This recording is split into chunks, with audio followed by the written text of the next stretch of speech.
غدیر خم کا تو نہیں لیکن ریلیٹڈ ہے، اس لیے میں نے اس کو بیان کرنا ضروری سمجھا۔ المستدرک للحاکم میں انٹرنیشنل نمبر کے مطابق 4628۔ اس جتنی میں حدیثیں بیان کر رہا ہوں، شیخ البانی، شیخ زبیر علی زئی، امام ذہبی، امام حاکم رحمہم اللہ اجمعین، تمام نے ان کی تصحیح کی ہوئی ہے۔ میں کوئی کار بیک نہیں، عالم زئی حدیثاں بیان کر رہا نا جو قوایت اللہ سنابلی کرتا ہے، تو پائی جی 10 گھنٹے نہ مکن حدیثاں، میں صرف صحیح حدیثیں بیان کر رہا ہوں جن کے اوپر اتفاق ہے سب کا۔ یہ حدیث بھی بڑی اہم حدیث ہے۔ ابو ذر غفاری کا غلام تھا ایک ابو ثابت، وہ کہتے ہیں میں جنگ جمل کے بعد حضرت ام سلمہ ہماری جو ماں ہے جو آخر میں فوت ہوئی واقعہ کربلا کے بعد بھی، ام سلمہ ام المؤمنین رضی اللہ تعالی عنہا و علیہ السلام، کہتے ہیں میں ان کو ملنے گیا، اماں نے پوچھا، اماں ام سلمہ ہوتے اگر میں لیکچر دیا نا بنو امیہ کے خلاف جتنی حدیثیں ہیں نا، جتنی حدیثیں ممبروں پہ لعنت کرنے والے کے خلاف، سیدنا علی کو گالیاں دینے والوں کے پر عتاب، سب کی سب ام سلمہ سے ہیں۔ ام سلمہ پہ اگر ایک میں پورا لیکچر دے سکتا ہوں کہ انہوں نے جو بنو امیہ کے خلاف حدیثیں روایت کی ہیں، ام سلمہ نے، نبی صلی اللہ علیہ وسلم کی بیوی، ایک بریلوی دیوبندی اہل حدیث شیعہ نہیں تھی بھائی، نبی صلی اللہ علیہ وسلم کی بیوی تھی۔ یہاں پر بھی ام سلمہ کو وہ تابعی کہتا ہے میں تو جمل سے آیا ہوں، تو انہوں نے پوچھا کہ بتائیے جنگ جمل میں کیا حال ہوا؟ ان کا اماں میں جنگ جمل میں جو ہے وہ سیدنا علی کا ساتھی تھا۔ اچھا، کہتے ہیں لیکن صبح کے وقت جب میں نے اپنے مخالف لشکر میں سیدہ عائشہ کو دیکھا تو میرا دل ڈولنے لگ پڑا کہ یہ ٹھیک ہے یا وہ، حالانکہ وہ تو کتنی حدیثیں ہیں کہ میری ایک بیوی پہ خوف کے کتے بھونکیں گے، حدیث خوف پہ پورا باب شیخ البانی نے باندھ دیا، میں نے 72 حدیثوں میں نقل کیا، سیدہ عائشہ پہ کتے بھونکے، اس کے بعد پوری زندگی روتی تھی، وہ تو ابن زبیر ان کو آگے لے گئے، اس کے بعد سیدنا علی نے ان کو معاف بھی کیا، اور ایک الگ سے ایک ٹاپک ہے، مسئلہ 101 میرا دیکھ لیں۔ بہرحال سیدہ عائشہ رضی اللہ تعالیٰ عنہ کو دیکھا دل ڈگمگا گیا، کہتے ہیں پھر میں نے جب ظہر کی نماز پڑھی تو اللہ نے میرے دل کو مضبوط کر دیا کہ نہیں علی حق پر ہے، تو ہم نے جنگ کی، اور ظاہر ہے وہ تو کلین سویپ ہوا، سیدنا علی جنگ جیت گئے۔ تو ام سلمہ نے پتہ کیا کہا؟ انہوں نے یہ نہیں کہا کہ یہ مشاجرات صحابہ مجھ سے کیوں ڈسکس کر رہے ہو، دو ہی ٹھیک نے، انہوں نے کہا ابو ثابت تو نے بڑا ہی اچھا کام کیا، میں حضور کی بیوی ہوں، میں نے خود نبی صلی اللہ علیہ وسلم سے یہ بات سنی تھی کہ قرآن اور علی یہ قیامت تک ساتھ رہیں گے یہاں تک کہ یہ مجھے حوض کوثر پہ آ کر ملے۔ اس سے مراد ہی کہ حضرت علی زندہ رہیں گے، مراد یہ ہے کہ علی کا جو سٹانس ہے اور قرآن یہ ساتھ ہیں، دونوں علی اور قرآن ساتھ رہیں گے یہاں تک کہ حوض کوثر پہ آ کے مجھے ملے۔ اوتھے نازمیاں دی لگے گی پھینٹی، حوض کوثر تے تم ملن گے تو پھر یہی کچھ ہوئے گا نا، سحقن سحقن لبن غیر بعدی، وہاں پہ یہ ہوگا۔ اچھا، تو یہ الحمدللہ سارے طریق مکمل ہوئے۔ آخر میں 3 حدیثیں بیان کر کے اس کو کنکلوڈ کرتا ہوں۔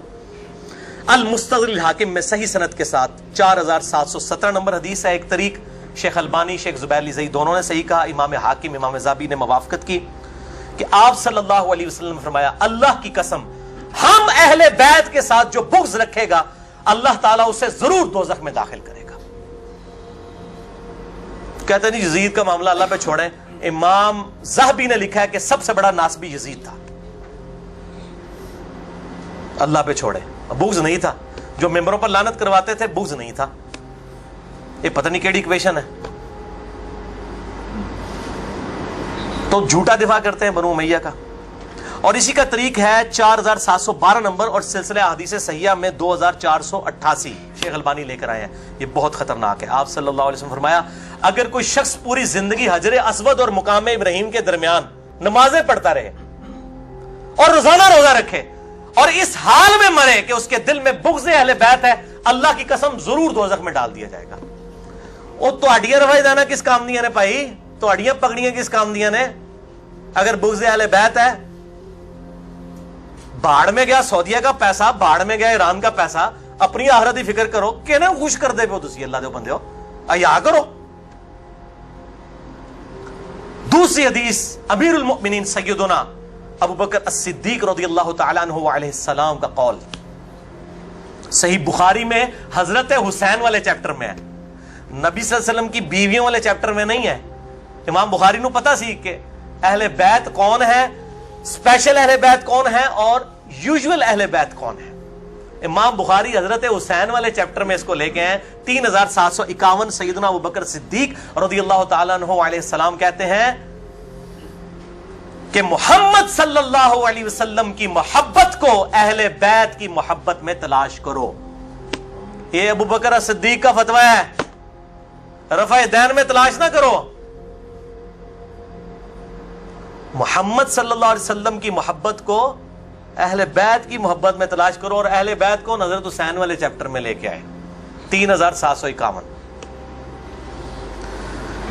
اور آخری حدیث صحیح مسلم میں وہ ریپیٹ کر لیں 240 نمبر کتاب الایمان میں. سیدنا علی کہتے ہیں اس اللہ کی قسم کہ جس نے دانے کو پھاڑ کر اس میں سے اناج